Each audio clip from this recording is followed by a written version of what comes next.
নমস্কার বন্ধুরা, কৃষ্ণা রান্নাঘরে আপনাদেরকে সকলকে স্বাগত। আজকে আমি আপনাদের জন্য নিয়ে চলে এসেছি কাঁচা লঙ্কা আর লেবুর আচার। দেখুন তাহলে আমি কিভাবে কাঁচা লঙ্কা আর লেবুর আচারটা বানাই। এখানে আমি নিয়েছি 250 গ্রাম কাঁচা লঙ্কা, আর এখানে নিয়েছি কতগুলো কাগজি লেবু। আর মশলা তো থাকছেই, তার মধ্যে এখানে নিয়েছি কালো জিরে, মেথি, মৌরি সব একসঙ্গে মিক্সড করে ভেজে শুকনো খোলায় গুঁড়ো করে নিয়েছি। আর এখানে সম্বরা, সঙ্গে থাকছে তেল, হলুদ, লবণ। এগুলো তো যেগুলো লাগার দরকার সেগুলো তো লাগবেই। তবে চলুন রান্নাঘরে গিয়ে আমরা তৈরি করে ফেলি কাঁচা লঙ্কা আর লেবুর আচার। দেখুন তাহলে আমি কিভাবে কাঁচা লঙ্কা আর লেবুর আচারটা বানাই। এখানে আমি নিয়েছি 250 গ্রাম কাঁচা লঙ্কা, আর এখানে নিয়েছি কতগুলো কাগজি লেবু। আর মশলা তো থাকছেই, তার মধ্যে এখানে নিয়েছি কালো জিরে, মেথি, মৌরি সব একসঙ্গে মিক্সড করে ভেজে শুকনো খোলায় গুঁড়ো করে নিয়েছি। আর এখানে সম্বরা, সঙ্গে থাকছে তেল, হলুদ, লবণ। এগুলো তো যেগুলো লাগার দরকার সেগুলো তো লাগবেই। তবে চলুন রান্নাঘরে গিয়ে আমরা তৈরি করে ফেলি কাঁচা লঙ্কা আর লেবুর আচার। প্রথমে লঙ্কাগুলো লবণ হলুদ ঢোকার জন্য একটু করে মুখ ফাটিয়ে নিতে হবে। ছোটো ছোটো লঙ্কা তো মুখ ফাটিয়ে নিলেই হবে, আর বড় সাইজের লঙ্কা হলে আপনারা দু পিস করে নিতে পারেন।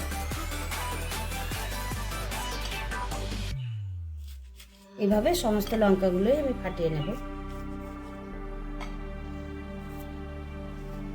এই দেখুন বন্ধুরা, লেবুগুলোকে ছোট ছোট টুকরো করে আমি কেটে নিচ্ছি। সবগুলোই আমি কেটে নেব ঠিক এইভাবে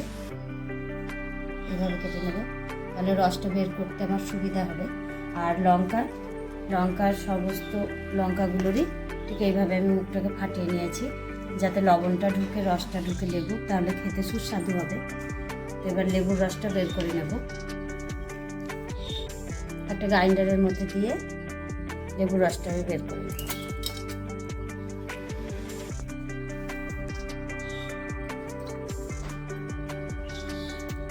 এভাবে সমস্ত লেবুগুলোর রসই আমি বের করে নেব। প্রথমে গ্যাসটা আমি জ্বালিয়ে দিলাম, তারপরে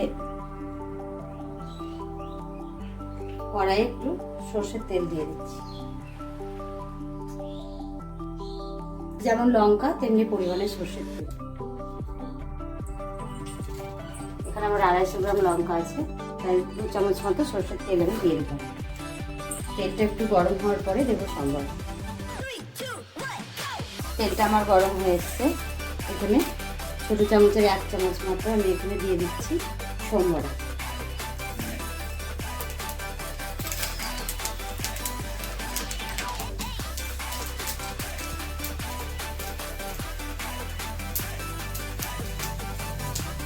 সম্বরাটা একটু ভাজা হয়ে যাওয়ার পরে ওর মধ্যে দিয়ে দেবো লঙ্কা, সবগুলোই লঙ্কা। সেই মুখ ফাটিয়ে রেখেছিলাম লঙ্কাগুলো।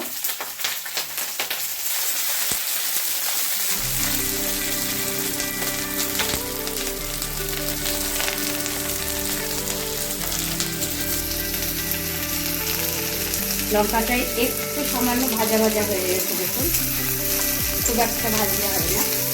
এর মধ্যে আমি এখন হলুদটা দেবো। এই ছোটো চামচের 1 চামচ হলুদ, এটা তোমার লাগবে।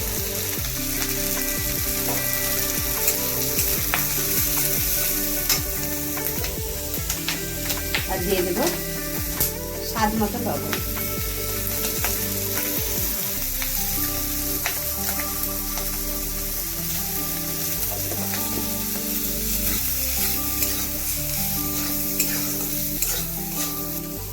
এই দেখুন এই লেবুগুলো চটকে আমি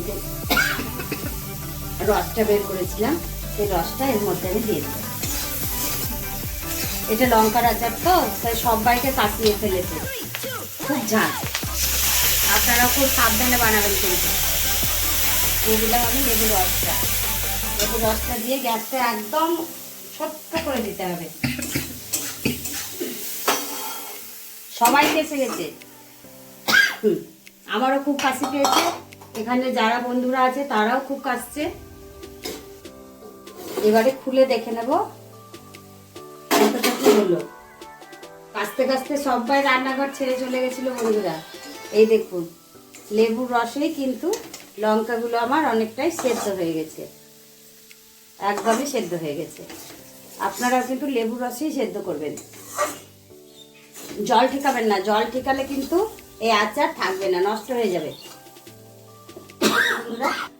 এটা আমার হয়ে গেছে। এটা হলো লেবু দিয়ে কাঁচা লঙ্কা জব্দ করা। এবারে আমি এখানে তেলটা গরম করে নেব।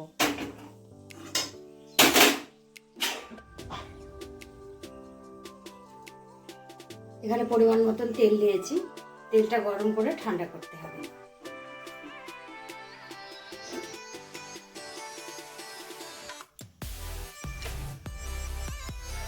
তেলটা গরম হয়ে এসছে, এবারে তেলটা আমি নামিয়ে নেব।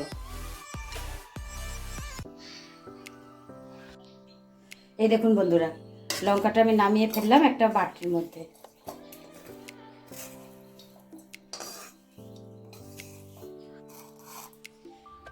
এটা একটা পাত্রের মধ্যে ঢেলে নিলাম। এটাকে ঠান্ডা করতে দিতে হবে। আর এর সঙ্গে আমি মিশিয়ে নেব সেই গুঁড়ে রাখা মশলাটা। এখানে আমি যেটুকু দরকার সেটুকু নিয়ে নেবো। এখানে আমার 3 চামচ মতো দরকার।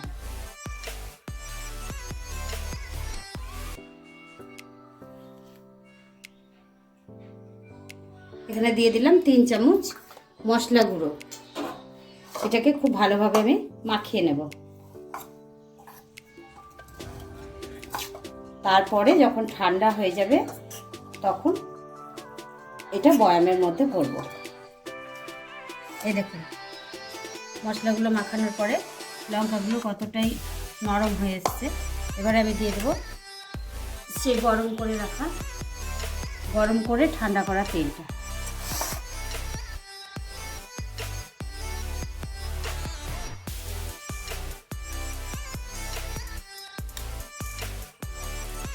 তৈরি হয়ে গেল কাঁচা লঙ্কা লেবুর আচার। এইটা ঘন্টাখানেক এই পাত্রের মধ্যে রাখার পরে একটা কাচের জারে ভরে নিতে হবে। আর খেয়ে নিতে হবে একদম মুড়ির সাথে, দারুণ জমে যাবে। কাঁচা লঙ্কা লেবুর আচারের তেল দিয়ে আর কাঁচা পেঁয়াজ কুচি, শসা কুচি, চানাচুর যদি হয়, কোনো কথাই নেই বীরভূমের মুড়ি। ভিডিওটি আমি এখানেই শেষ করলাম। নমস্কার, সবাই সুস্থ থাকুন, ভালো থাকুন। আবার দেখা হচ্ছে পরের একটা এপিসোডে। আসছি।